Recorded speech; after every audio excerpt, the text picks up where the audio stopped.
شروع اللہ کا نام لے کر جو بڑا مہربان نہایت رحم والا ہے۔ اور زمین پر کوئی چلنے پھرنے والا نہیں مگر اس کا رزق اللہ کے ذمے ہے۔ وہ اس کے رہنے کی جگہ کو بھی جانتا ہے اور جہاں سونپا جاتا ہے اسے بھی۔ یہ سب کچھ کتاب روشن میں لکھا ہوا ہے۔ اور وہی تو ہے جس نے آسمانوں اور زمین کو 6 دن میں بنایا اور اس وقت اس کا عرش پانی پر تھا۔ تمہارے پیدا کرنے سے مقصود یہ ہے کہ وہ تم کو آزمائے کہ تم میں عمل کے لحاظ سے کون بہتر ہے۔ اور اے نبی، اگر تم کہو کہ تم لوگ مرنے کے بعد زندہ کر کے اٹھائے جاؤ گے تو کافر کہہ دیں گے کہ یہ تو کھلا جادو ہوا۔ اور اگر ایک مدت معین تک ہم ان سے عذاب روک دیں تو کہیں گے کہ کون سی چیز عذاب کو روکے ہوئے ہے۔ دیکھو، جس روز وہ ان پر واقع ہوگا پھر ٹلنے کا نہیں، اور جس چیز کا یہ مذاق اڑاتے ہیں وہ ان کو گھیر لے گی۔ اور اگر ہم انسان کو اپنے پاس سے نعمت بخشیں پھر اس سے اس کو چھین لے تو نا امید اور ناشکرا ہو جاتا ہے۔ اور اگر تکلیف پہنچنے کے بعد آسائش کا مزہ چکھائیں تو خوش ہو کر کہتا ہے کہ سب سختیاں مجھ سے دور ہو گئیں۔ بے شک وہ ہے ہی خوشی میں مست ہو جانے والا، بڑا فخر جتانے والا۔ ہاں، جنہوں نے صبر کیا اور عمل نیک کیے، یہی ہیں جن کے لیے بخشش اور اجر عظیم ہے۔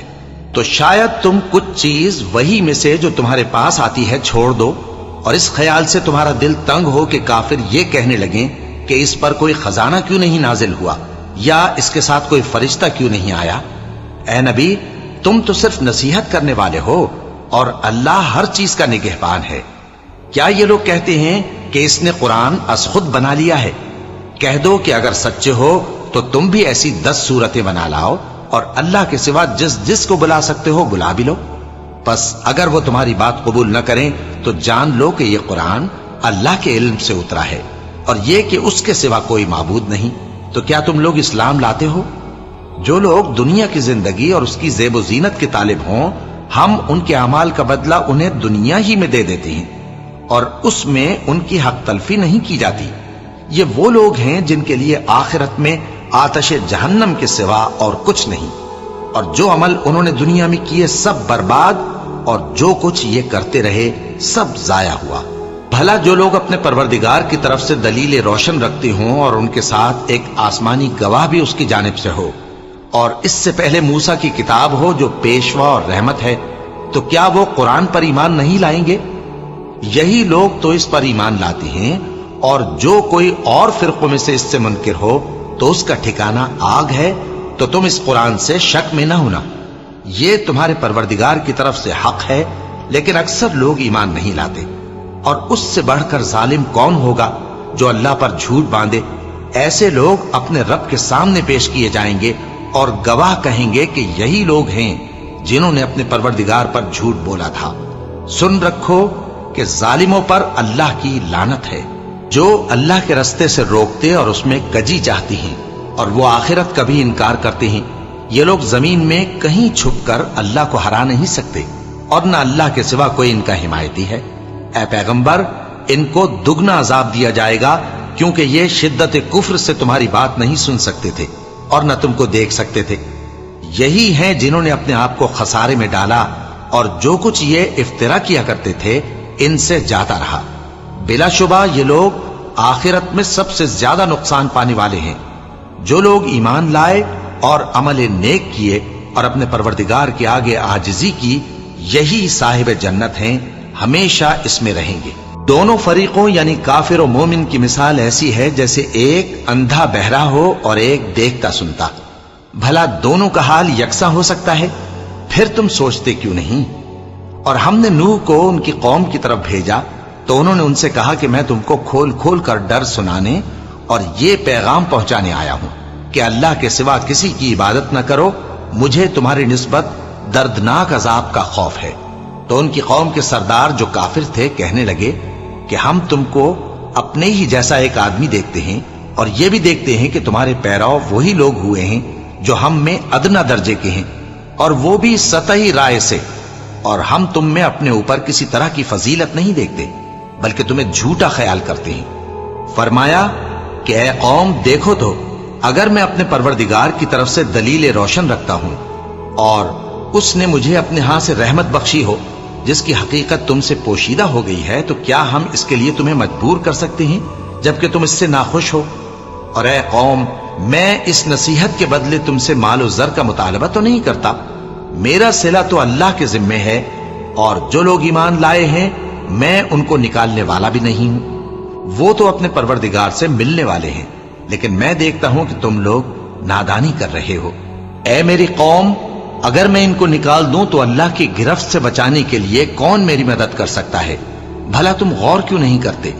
اور میں نہ تم سے یہ کہتا ہوں کہ میرے پاس اللہ کے خزانے ہیں، اور نہ یہ کہ میں غیب جانتا ہوں، اور نہ یہ کہتا ہوں کہ میں فرشتہ ہوں، اور نہ ان لوگوں کی نسبت جن کو تم حقارت کی نظر سے دیکھتے ہو یہ کہتا ہوں کہ اللہ ان کو بھلائی یعنی اعمال کی جزائے نیک نہیں دے گا، جو ان کے دلوں میں ہے اسے اللہ خوب جانتا ہے۔ اگر میں ایسا کہوں تو بے انصافوں میں ہو جاؤں۔ انہوں نے کہا کہ نوح، تم نے ہم سے جھگڑا تو کیا اور جھگڑا بھی بہت کیا، اب اگر تم سچے ہو تو جس چیز سے ہمیں ڈراتے ہو وہ ہم پر لا نازل کرو۔ نوح نے کہا کہ اس عذاب کو تو اللہ ہی چاہے گا تو نازل کرے گا، اور تم اللہ کو کسی طرح ہرا نہیں سکتے، اور اگر میں یہ چاہوں کہ تمہاری خیر خواہی کروں اور اللہ یہ چاہے کہ تمہیں گمراہ رہنے دے تو میری خیر خواہی تم کو کچھ فائدہ نہیں دے سکتی، وہی تمہارا پروردگار ہے اور تمہیں اسی کی طرف لوٹ کر جانا ہے۔ کیا یہ لوگ کہتے ہیں کہ اس پیغمبر نے قرآن اپنے دل سے بنا لیا ہے؟ کہہ دو کہ اگر میں نے دل سے بنا لیا ہے تو میرے گناہ کا وبال مجھ پر، اور جو گناہ تم کرتے ہو اس سے میں بری الذمہ ہوں۔ اور نوح کی طرف وحی کی گئی کہ تمہاری قوم میں جو لوگ ایمان لا چکے ان کے سوا اور کوئی ایمان نہیں لائے گا، تو جو کام یہ کر رہے ہیں ان کی وجہ سے غم نہ کھاؤ، اور ایک کشتی ہمارے حکم سے ہمارے سامنے بناؤ، اور جو لوگ ظالم ہیں ان کے بارے میں مجھ سے کچھ نہ کہنا، کیونکہ وہ ضرور غرق کر دیے جائیں گے۔ اور نوح نے کشتی بنانا شروع کر دی، اور جب ان کی قوم کے سردار ان کے پاس سے گزرتے تو ان سے تمسخر کرتے۔ وہ کہتے کہ اگر تم ہم سے تمسخر کرتے ہو تو جس طرح تم ہم سے تمسخر کرتے ہو اسی طرح ایک وقت ہم بھی تم سے تمسخر کریں گے، اور تم کو جلد معلوم ہو جائے گا کہ کس پر عذاب آتا ہے جو اسے رسوا کرے گا، اور کس پر ہمیشہ کا عذاب نازل ہوتا ہے۔ یہاں تک کہ جب ہمارا حکم آ پہنچا اور تنور جوش مارنے لگا تو ہم نے نوح کو حکم دیا کہ ہر قسم کے پالتو جانوروں میں سے جوڑا جوڑا یعنی ایک ایک نر اور ایک ایک مادہ لے لو، اور جس شخص کی نسبت حکم ہو چکا ہے کہ ہلاک ہو جائے گا اس کو چھوڑ کر اپنے گھر والوں کو اور جو ایمان لایا ہو اس کو کشتی میں سوار کر لو۔ اور ان کے ساتھ ایمان بہت ہی کم لوگ لائے تھے۔ نوح نے کہا کہ اللہ کا نام لے کر کہ اسی کے کرم سے اس کا چلنا اور ٹھہرنا ہے، اس میں سوار ہو جاؤ، بے شک میرا پروردگار بخشنے والا ہے، مہربان ہے۔ اور وہ ان کو لے کر طوفان کی لہروں میں چلنے لگی۔ لہریں کیا تھیں؟ گویا پہاڑ تھے۔ اس وقت نوح نے اپنے بیٹے کو جو کشتی سے الگ تھا پکارا کہ بیٹا ہمارے ساتھ سوار ہو جا اور کافروں میں شامل نہ ہو۔ اس نے کہا کہ میں ابھی پہاڑ سے جا لگوں گا، وہ مجھے پانی سے بچا لے گا۔ فرمایا کہ آج اللہ کے عذاب سے کوئی بچانے والا نہیں اور نہ کوئی بچ سکتا ہے مگر وہی جس پر اللہ رحم کرے۔ اتنے میں دونوں کے درمیان لہر حائل ہو گئی اور وہ ڈوب کر رہ گیا، اور حکم دیا گیا کہ اے زمین اپنا پانی نگل جا، اور اے آسمان تھم جا، اور پانی خشک ہو گیا اور کام تمام کر دیا گیا، اور کشتی کوہ جودی پر جا ٹھہری، اور کہہ دیا گیا کہ بے انصاف لوگوں پر لعنت۔ اور نوح نے اپنے پروردگار کو پکارا اور کہا کہ پروردگار، میرا بیٹا بھی میرے گھر والوں میں ہے، تو اس کو بھی نجات دے، تیرا وعدہ سچا ہے اور تو بہترین حاکم ہے۔ اللہ نے فرمایا کہ اے نوح، وہ تیرے گھر والوں میں نہیں ہے، وہ تو سراسر بدعمل ہے، تو جس چیز کی تم کو حقیقت معلوم نہیں اس کے بارے میں مجھ سے درخواست ہی نہ کرو، اور میں تم کو نصیحت کرتا ہوں کہ نادان نہ بنو۔ نوح نے کہا پروردگار، میں تجھ سے پناہ مانگتا ہوں کہ ایسی چیز کی تجھ سے درخواست کروں جس کی حقیقت مجھے معلوم نہیں، اور اگر تو مجھے نہیں بخشے گا اور مجھ پر رحم نہیں فرمائے گا تو میں تباہ ہو جاؤں گا۔ حکم ہوا کہ نوح ہماری طرف سے سلامتی اور برکتوں کے ساتھ جو تم پر اور تمہارے ساتھ کی جماعتوں پر نازل کی گئی ہیں اتر آؤ، اور کچھ اور جماعتیں ہوں گی جن کو ہم دنیا کے فوائد سے بہرہ مند کریں گے، پھر ان کو ہماری طرف سے عذاب علیم پہنچے گا۔ یہ حالات غیب کی خبروں میں سے ہیں جو ہم تمہاری طرف بھیجتے ہیں، اور اس سے پہلے نہ تم ہی ان کو جانتے تھے اور نہ تمہاری قوم ہی ان سے واقف تھی۔ تو صبر کرو کہ انجام پرہیزگاروں ہی کا بھلا ہے۔ اور ہم نے قوم عاد کی طرف ان کے بھائی ہود کو بھیجا۔ انہوں نے کہا، اے میری قوم، اللہ ہی کی عبادت کرو، اس کے سوا تمہارا کوئی معبود نہیں۔ تم شرک کر کے اللہ پر محض بہتان باندھتے ہو۔ میری قوم، میں اس واعظ و نصیحت کا تم سے کچھ صلہ نہیں مانگتا، میرا صلہ تو اس کے ذمے ہے جس نے مجھے پیدا کیا، بھلا تم سمجھتے کیوں نہیں؟ اور اے قوم، اپنے پروردگار سے بخشش مانگو، پھر اس کے آگے توبہ کرو، وہ تم پر آسمان سے موسلا دھار بارش برسائے گا اور تمہاری طاقت پر طاقت بڑھائے گا، اور دیکھو گناہگار بن کر روگردانی نہ کرو۔ وہ بولے، ہود، تم ہمارے پاس کوئی دلیل ظاہر نہیں لائے، اور ہم صرف تمہارے کہنے سے نہ اپنے معبودوں کو چھوڑنے والے ہیں اور نہ تم پر ایمان لانے والے ہیں۔ ہم تو یہ سمجھتے ہیں کہ ہمارے کسی معبود نے تمہیں تکلیف پہنچا کر دیوانہ کر دیا ہے۔ انہوں نے کہا کہ میں اللہ کو گواہ کرتا ہوں اور تم بھی گواہ رہو کہ جن کو تم اللہ کا شریک بناتے ہو میں ان سے بیزار ہوں، یعنی جن کی اللہ کے سوا عبادت کرتے ہو، تو تم سب مل کر میرے بارے میں جو تدبیر کرنی چاہو کر لو اور مجھے مہلت نہ دو۔ میں اللہ پر، جو میرا اور تمہارا سب کا پروردگار ہے، بھروسہ رکھتا ہوں۔ زمین پر جو چلنے پھرنے والا ہے وہ اللہ کے قبضہ قدرت میں ہے، بے شک میرا پروردگار سیدھے رستے پر ہے۔ اب اگر تم روگردانی کرو گے تو جو پیغام میرے ذریعے تمہاری طرف بھیجا گیا ہے وہ میں نے تمہیں پہنچا دیا ہے، اور میرا پروردگار تمہاری جگہ اور لوگوں کو لا بسائے گا، اور تم اللہ کا کچھ بھی نہیں بگاڑ سکو گے۔ میرا پروردگار تو ہر چیز پر نگہبان ہے۔ اور جب ہمارا حکم عذاب آ پہنچا تو ہم نے ہود کو اور جو لوگ ان کے ساتھ ایمان لائے تھے ان کو اپنی مہربانی سے بچا لیا اور انہیں عذاب شدید سے نجات دی۔ یہ وہی قوم عاد ہے جس نے اللہ کی نشانیوں سے انکار کیا اور اس کے پیغمبروں کی نافرمانی کی اور ہر سرکش و متکبر کا کہا مانا، اور اس دنیا میں بھی لعنت ان کے پیچھے لگی رہی اور قیامت کے دن بھی لگی رہے گی۔ دیکھو، قوم عاد نے اپنے پروردگار سے کفر کیا، اور سن رکھو، قوم عاد پر پھٹکار ہے جو ہود کی قوم تھی۔ اور قوم سمود کی طرف ان کے بھائی صالح کو بھیجا تو انہوں نے کہا، اے قوم، اللہ ہی کی عبادت کرو، اس کے سوا تمہارا کوئی معبود نہیں۔ اسی نے تم کو زمین سے پیدا کیا اور اس میں آباد کیا، تو اس سے مغفرت مانگو اور اس کے آگے توبہ کرو، بے شک میرا پروردگار نزدیک بھی ہے اور دعا کا قبول کرنے والا بھی ہے۔ انہوں نے کہا کہ صالح، اس سے پہلے ہم تم سے کئی طرح کی امیدیں رکھتے تھے، اب وہ منقطع ہو گئی۔ کیا تم ہم کو ان چیزوں سے منع کرتے ہو جن کو ہمارے بزرگ پوجتے آئے ہیں؟ اور جس بات کی طرف تم ہمیں بلاتے ہو اس کی طرف سے ہم بڑے بھاری شک میں ہیں۔ صالح نے کہا، اے میری قوم، بھلا دیکھو تو، اگر میں اپنے پروردگار کی طرف سے کھلی دلیل پر ہوں اور اس نے مجھے اپنے ہاتھ سے نبوت کی نعمت بخشی ہو، تو اگر میں اللہ کی نافرمانی کروں تو اس کے سامنے میری کون مدد کرے گا؟ تم تو کفر کی باتوں سے میرا نقصان ہی کرتے ہو۔ اور یہ بھی کہا کہ اے قوم، یہ اللہ کی اونٹنی تمہارے لیے ایک نشانی یعنی معجزہ ہے، تو اس کو چھوڑ دو کہ اللہ کی زمین میں جہاں چاہے چرتی پھرے، اور اس کو کسی طرح کی تکلیف نہ دینا، ورنہ تمہیں جلد عذاب آ پکڑے گا۔ مگر انہوں نے اس کو کاٹ ڈالا۔ تو صالح نے کہا کہ اپنے گھروں میں 3 دن اور فائدے اٹھا لو، یہ وعدہ ہے کہ جھوٹا نہ ہوگا۔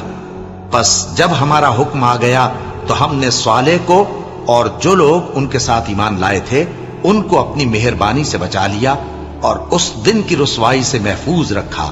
بے شک تمہارا پروردگار طاقتور ہے، زبردست ہے۔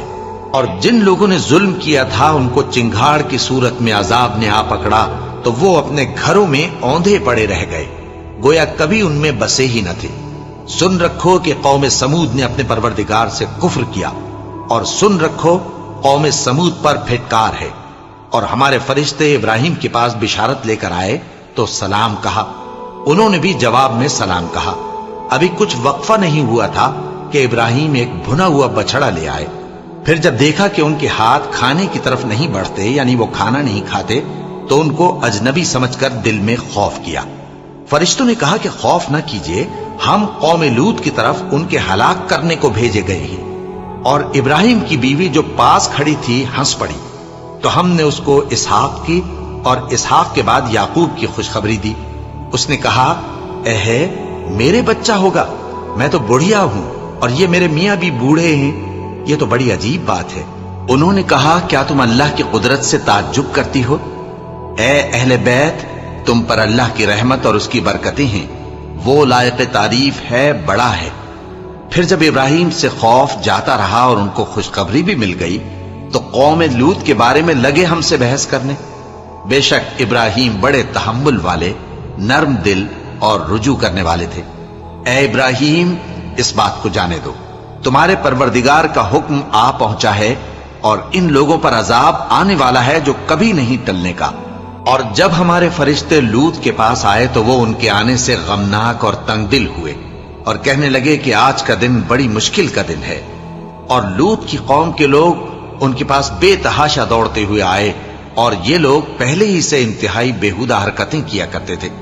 لوط نے کہا کہ اے بھائیو، یہ جو میری قوم کی لڑکیاں ہیں یہ تمہارے لیے جائز اور پاک ہیں، تو اللہ سے ڈرو اور میرے مہمانوں کے بارے میں مجھے بے آبرو نہ کرو۔ کیا تم میں کوئی بھی شائستہ آدمی نہیں؟ وہ بولے تم کو معلوم ہے کہ تمہاری ان بیٹیوں کی ہمیں کچھ حاجت نہیں، اور جو ہماری غرض ہے اسے تم خوب جانتے ہو۔ لوط نے کہا اے کاش مجھ میں تمہارے مقابلے کی طاقت ہوتی یا میں کسی مضبوط قلعے میں پناہ لے لیتا۔ فرشتوں نے کہا اے لوط، ہم تمہارے پروردگار کے فرشتے ہیں، یہ لوگ ہرگز تم تک نہیں پہنچ سکیں گے، تو کچھ رات رہے سے اپنے گھر والوں کو لے کر چل دو اور تم میں سے کوئی شخص پیچھے مڑ کر نہ دیکھے مگر تمہاری بیوی کے جو آفت ان پر پڑنے والی ہے وہی اس پر بھی پڑے گی۔ ان کے عذاب کے وعدے کا وقت صبح ہے، اور کیا صبح کچھ دور ہے؟ پھر جب ہمارا حکم آیا ہم نے اس بستی کو الٹ کر نیچے اوپر کر دیا اور ان پر پتھر کی تہ بتہ کنکریاں برسائیں جن پر تمہارے پروردگار کے ہاں سے نشان کیے ہوئے تھے، اور وہ بستی ان ظالموں سے کچھ دور نہیں۔ اور مدین کی طرف ان کے بھائی شعیب کو بھیجا تو انہوں نے کہا کہ اے قوم، اللہ ہی کی عبادت کرو کہ اس کے سوا تمہارا کوئی معبود نہیں، اور ناپ اور تول میں کمی نہ کیا کرو، میں تو تم کو آسودہ حال دیکھتا ہوں، اور اگر تم ایمان نہ لاؤ گے تو مجھے تمہارے بارے میں ایک ایسے دن کے عذاب کا خوف ہے جو تم کو گھیر کر رہے گا۔ اور اے میری قوم، ناپ اور تول انصاف کے ساتھ پوری کیا کرو، اور لوگوں کو ان کی چیزیں کم نہ دیا کرو، اور زمین میں خرابی کرتے نہ پھرو۔ اگر تم کو میرے کہنے کا یقین ہو تو اللہ کا دیا ہوا نفع ہی تمہارے لیے بہتر ہے، اور میں تمہارا نگہبان نہیں ہوں۔ انہوں نے کہا اے شعیب، کیا تمہاری نماز تمہیں یہ سکھاتی ہے کہ جن کو ہمارے باپ دادا پوجتے آئے ہیں ہم ان کو ترک کر دیں، یا اپنے مال میں تصرف کرنا چاہیں تو نہ کریں؟ تم تو بڑے نرم دل اور بڑے سیدھے ہو۔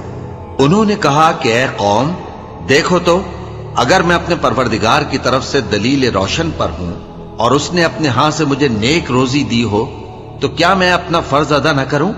اور میں نہیں چاہتا کہ جس بات سے میں تمہیں منع کروں خود اس کو کرنے لگوں۔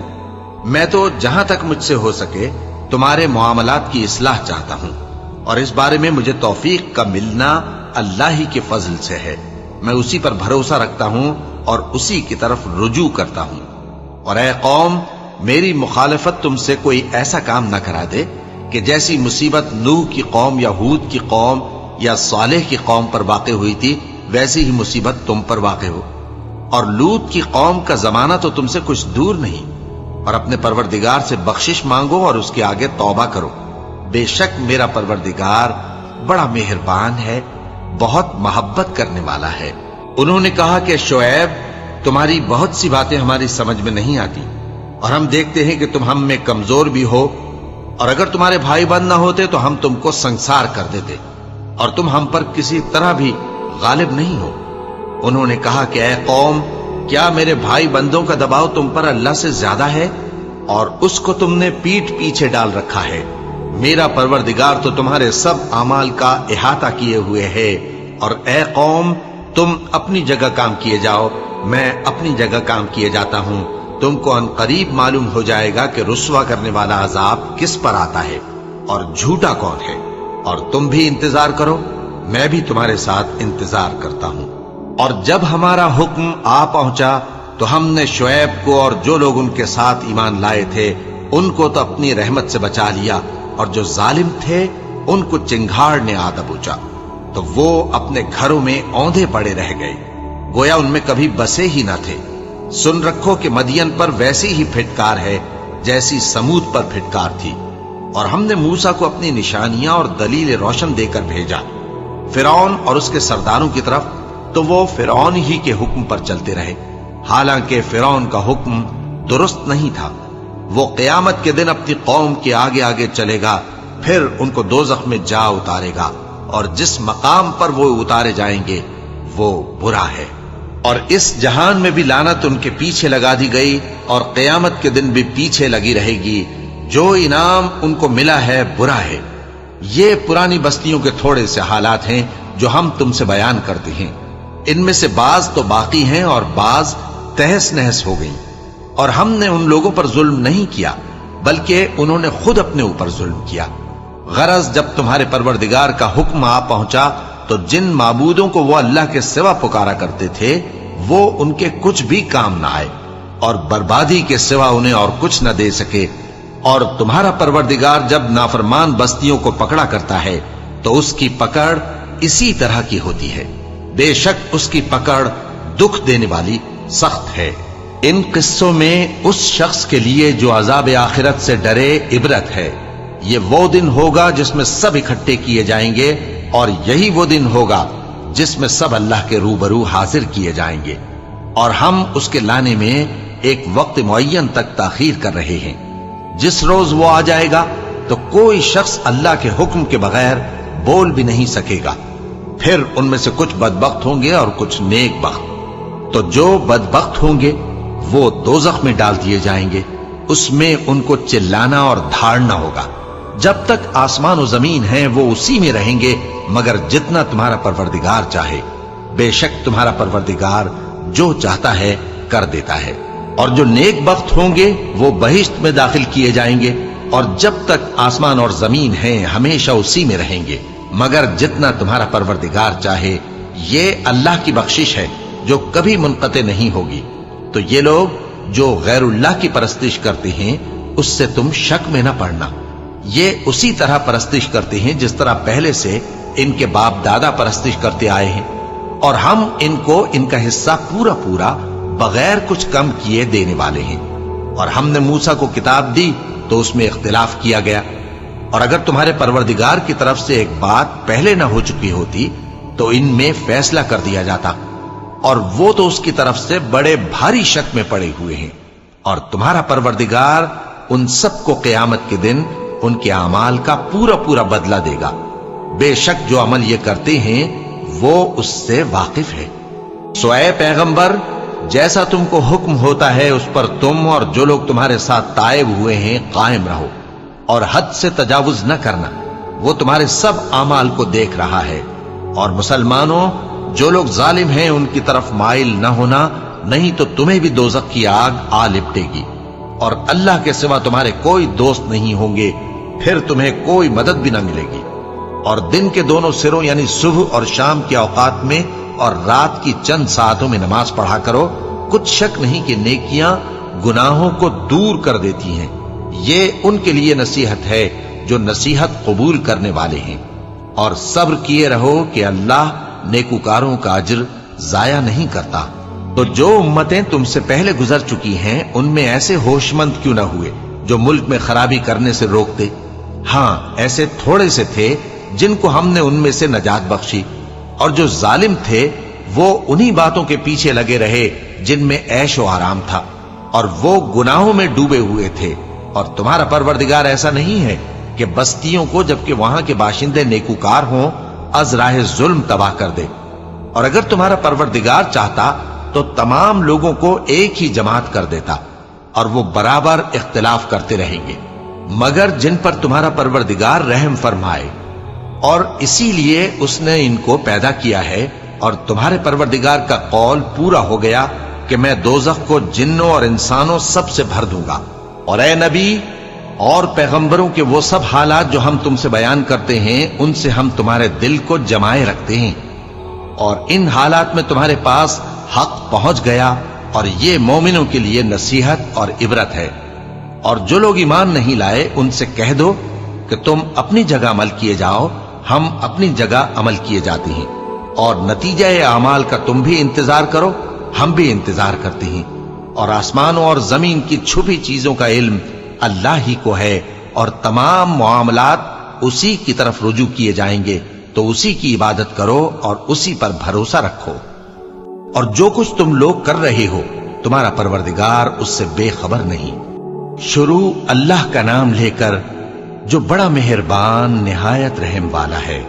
الف لام را، یہ کتاب روشن کی آیتیں ہیں۔ ہم نے اس قرآن کو عربی میں نازل کیا ہے تاکہ تم لوگ سمجھ سکو۔ اے پیغمبر، ہم اس قرآن کے ذریعے سے جو ہم نے تمہاری طرف بھیجا ہے تمہیں ایک نہایت اچھا قصہ سناتے ہیں، اور تم اس سے پہلے بے خبر تھے۔ جب یوسف نے اپنے والد سے کہا کہ ابا، میں نے خواب میں 11 ستاروں اور سورج اور چاند کو دیکھا ہے، دیکھتا کیا ہوں کہ وہ مجھے سجدہ کر رہے ہیں۔ انہوں نے کہا کہ بیٹا، اپنے خواب کا ذکر اپنے بھائیوں سے نہ کرنا، نہیں تو وہ تمہارے حق میں کوئی چال چلیں گے۔ کچھ شک نہیں کہ شیطان انسان کا کھلا دشمن ہے، اور اسی طرح اللہ تمہیں برگزیدہ و ممتاز کرے گا اور خواب کی باتوں کی تعبیر کا علم سکھائے گا۔ اور جس طرح اس نے اپنی نعمت پہلے تمہارے دادا پر دادا ابراہیم اور اسحاق پر پوری کی تھی، اسی طرح تم پر اور اولاد یعقوب پر پوری کرے گا۔ بے شک تمہارا پروردگار سب کچھ جاننے والا ہے، حکمت والا ہے۔ ہاں، یوسف اور ان کے بھائیوں کے قصے میں پوچھنے والوں کے لیے بہت سی نشانیاں ہیں۔ جب انہوں نے آپس میں تذکرہ کیا کہ یوسف اور اس کا بھائی ابا کو ہم سے زیادہ پیارے ہیں، حالانکہ ہم جماعت کی جماعت ہیں، کچھ شک نہیں کہ ابا کھلی غلطی پر ہیں۔ یوسف کو یا تو جان سے مار ڈالو یا کسی ملک میں پھینک آؤ، پھر ابا کی توجہ صرف تمہاری طرف ہو جائے گی، اور اس کے بعد تم نیک لوگوں میں ہو جاؤ گے۔ ان میں سے ایک کہنے والے نے کہا کہ یوسف کو جان سے نہ مارو، کسی اندھے کنویں میں ڈال دو کہ کوئی راہگیر اسے نکال کر کسی دوسرے ملک میں لے جائے گا۔ اگر تم کو کرنا ہی ہے تو یوں کرو۔ یہ مشورہ کر کے وہ اپنے والد سے کہنے لگے کہ ابا جان، کیا سبب ہے کہ آپ یوسف کے بارے میں ہمارا اعتبار نہیں کرتے، حالانکہ ہم اس کے خیر خواہ ہیں؟ کل اسے ہمارے ساتھ بھیج دیجئے کہ خوب میوے کھائے اور کھیلے کودے، ہم اس کے نگہبان ہیں۔ انہوں نے کہا کہ یہ امر مجھے غمناک کیے دیتا ہے کہ تم اسے لے جاؤ، یعنی وہ مجھ سے جدا ہو جائے، اور مجھے یہ بھی خوف ہے کہ تم کھیل میں اس سے غافل ہو جاؤ اور اسے بھیڑیا کھا جائے۔ وہ کہنے لگے کہ اگر ہماری موجودگی میں کہ ہم ایک طاقتور جماعت ہیں اسے بھیڑیا کھا گیا تو ہم بڑے نقصان میں پڑ گئے۔ غرض جب وہ اس کو لے گئے اور اس بات پر اتفاق کر لیا کہ اس کو اندھے کنویں میں ڈال دیں، اور ہم نے یوسف کی طرف وحی بھیجی کہ ایک وقت ایسا آئے گا کہ تم انہیں ان کے اس سلوک سے آگاہ کرو گے، اور ان کو اس وحی کی کچھ خبر نہ ہوگی۔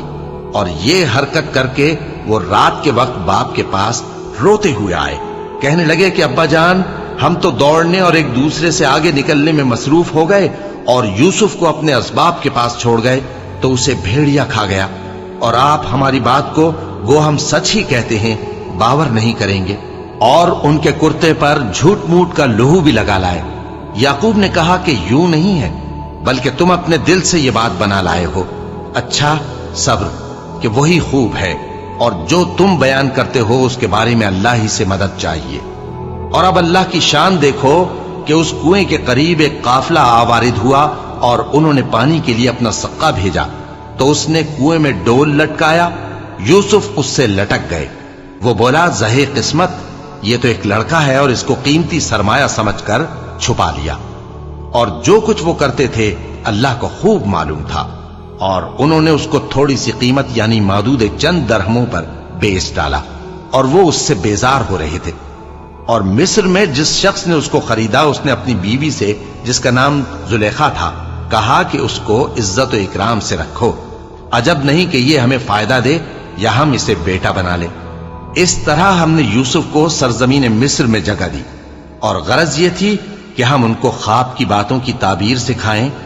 اور اللہ اپنے کام پر غالب ہے، لیکن اکثر لوگ نہیں جانتے۔ اور جب وہ اپنی جوانی کو پہنچے تو ہم نے ان کو دانائی اور علم عطا کیا، اور نیکوکاروں کو ہم اسی طرح بدلہ دیا کرتے ہیں۔ اور جس عورت کے گھر میں وہ رہتے تھے اس نے ان کو اپنی طرف مائل کرنا چاہا، اور دروازے بند کر کے کہنے لگی یوسف جلدی آؤ۔ انہوں نے کہا کہ اللہ پناہ میں رکھے، وہ یعنی تمہارے میاں تو میرے آقا ہیں، انہوں نے مجھے اچھی طرح سے رکھا ہے، میں ایسا ظلم نہیں کر سکتا، بے شک ظالم لوگ فلاح نہیں پائیں گے۔ اور اس عورت نے ان کا قصد کیا اور انہوں نے اس کا قصد کیا۔ اگر وہ اپنے پروردگار کی نشانی نہ دیکھتے تو جو ہوتا سو ہوتا۔ یوں اس لیے کیا گیا کہ ہم ان سے برائی اور بے حیائی کو روک دیں، بے شک وہ ہمارے چنے ہوئے بندوں میں سے تھے۔ اور دونوں دروازے کی طرف بھاگے، آگے یوسف پیچھے زلیخا، اور عورت نے ان کا کرتا پیچھے سے پکڑ کر جو کھینچا تو پھاڑ ڈالا، اور دونوں کو دروازے کے پاس عورت کا خاوند مل گیا۔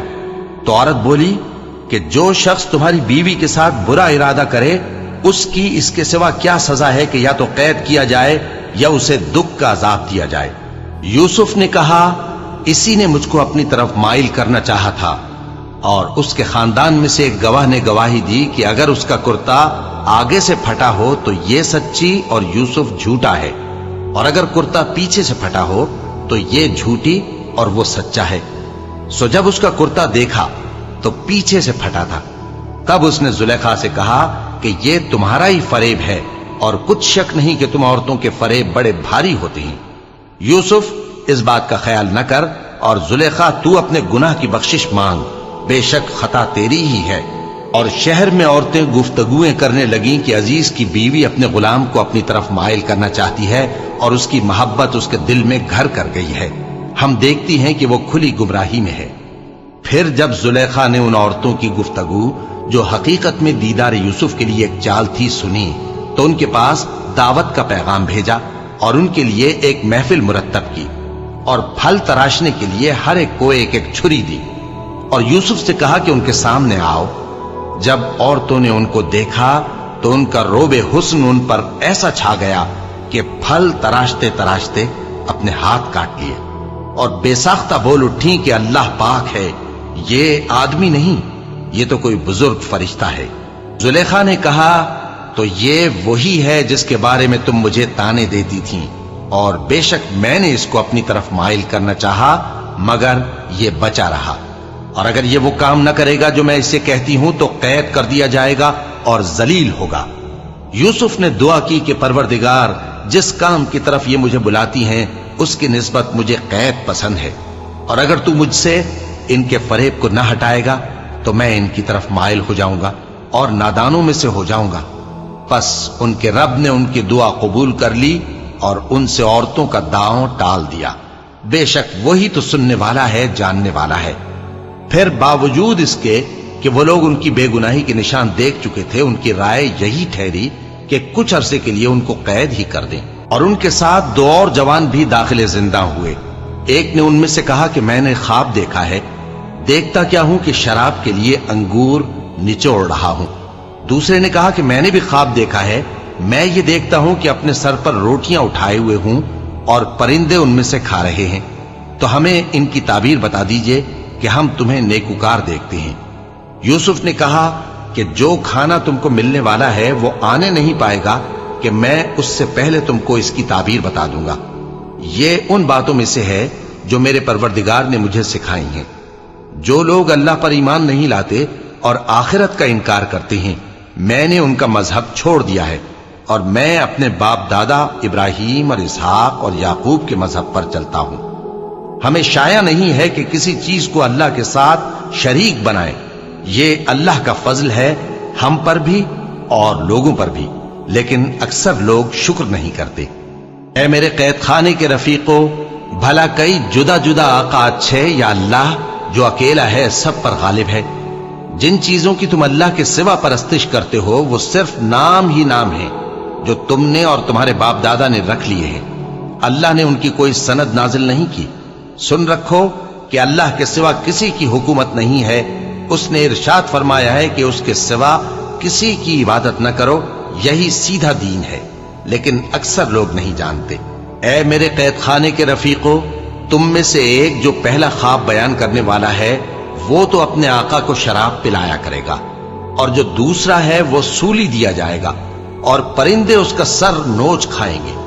جو بات تم مجھ سے پوچھتے تھے وہ فیصل ہو چکی ہے، اور ان دونوں میں سے جس کی نسبت یوسف نے خیال کیا کہ وہ رہائی پا جائے گا، اس سے کہا کہ اپنے آقا سے میرا ذکر بھی کر دینا۔ پھر شیطان نے اسے ان کا اپنے آقا سے ذکر کرنا بھلا دیا، اور یوسف کئی برس قید خانے ہی میں رہے۔ اور بادشاہ نے کہا کہ میں نے خواب دیکھا ہے، دیکھتا کیا ہوں کہ 7 موٹی گائیں ہیں جن کو 7 دبلی گائیں کھا رہی ہیں، اور 7 خوشے سبز ہیں اور 7 خشک۔ اے درباریو، اگر تم خوابوں کی تعبیر دے سکتے ہو تو مجھے میرے خواب کی تعبیر بتاؤ۔ انہوں نے کہا، یہ خواب تو پریشان خیالی سے ہیں اور ہمیں ایسے خوابوں کی تعبیر نہیں آتی۔ اور وہ شخص جو دونوں قیدیوں میں سے رہائی پا گیا تھا اور جسے مدت کے بعد وہ بات یاد آ گئی، بول اٹھا کہ میں آپ کو اس کی تعبیر لا بتاتا ہوں، مجھے قید خانے جانے کی اجازت دیجیے۔ غرض وہ یوسف کے پاس آیا اور کہنے لگا، یوسف، اے بڑے سچے یوسف، ہمیں اس خواب کی تعبیر بتائیے کہ 7 موٹی گایوں کو 7 دبلی گائیں کھا رہی ہیں، اور 7 خوشے سبز ہیں اور 7 سوکھے، تاکہ میں لوگوں کے پاس واپس جا کر تعبیر بتاؤں۔ عجب نہیں کہ وہ تمہاری قدر جانے۔ انہوں نے کہا کہ تم لوگ 7 سال متواتر کھیتی کرتے رہو گے، تو جو غلہ کاٹو تو تھوڑے سے غلے کے سوا جو کھانے میں آئے باقی کو خوشوں میں ہی رہنے دینا۔ پھر اس کے بعد خشک سالی کے 7 سخت سال آئیں گے کہ جو غلہ تم نے جمع کر رکھا ہوگا وہ سب کو کھا جائیں گے، صرف وہی تھوڑا سا رہ جائے گا جو تم احتیاط سے رکھ چھوڑو گے۔ پھر اس کے بعد ایک ایسا سال آئے گا کہ خوب مے برسے گا اور لوگ اس میں رس نچوڑیں گے۔ اور یہ تعبیر سن کر بادشاہ نے حکم دیا کہ یوسف کو میرے پاس لے آؤ۔ سو جب قاصد ان کے پاس گیا تو انہوں نے کہا کہ اپنے آقا کے پاس واپس جاؤ اور اس سے پوچھو کہ ان عورتوں کا کیا حال ہے جنہوں نے اپنے ہاتھ کاٹ لیے تھے، بے شک میرا پروردگار ان کے فریب سے خوب واقف ہے۔ بادشاہ نے عورتوں سے پوچھا کہ تمہارا کیا قصہ تھا جب تم نے یوسف کو اپنی طرف مائل کرنا چاہا؟ سب بول اٹھیں کہ اللہ پاک ہے، ہم نے اس میں کوئی برائی معلوم نہیں کی۔ عزیز کی بیوی نے کہا، اب سچی بات تو ظاہر ہو ہی گئی ہے، اصل یہ ہے کہ میں نے اس کو اپنی طرف مائل کرنا چاہا تھا اور وہ بے شک سچا ہے۔ یوسف نے کہا کہ میں نے یہ بات اس لیے پوچھی ہے کہ عزیز کو یقین ہو جائے کہ میں نے اس کی پیٹھ پیچھے اس کی امانت میں خیانت نہیں کی، اور اللہ خیانت کرنے والوں کی چال کو چلنے نہیں دیتا۔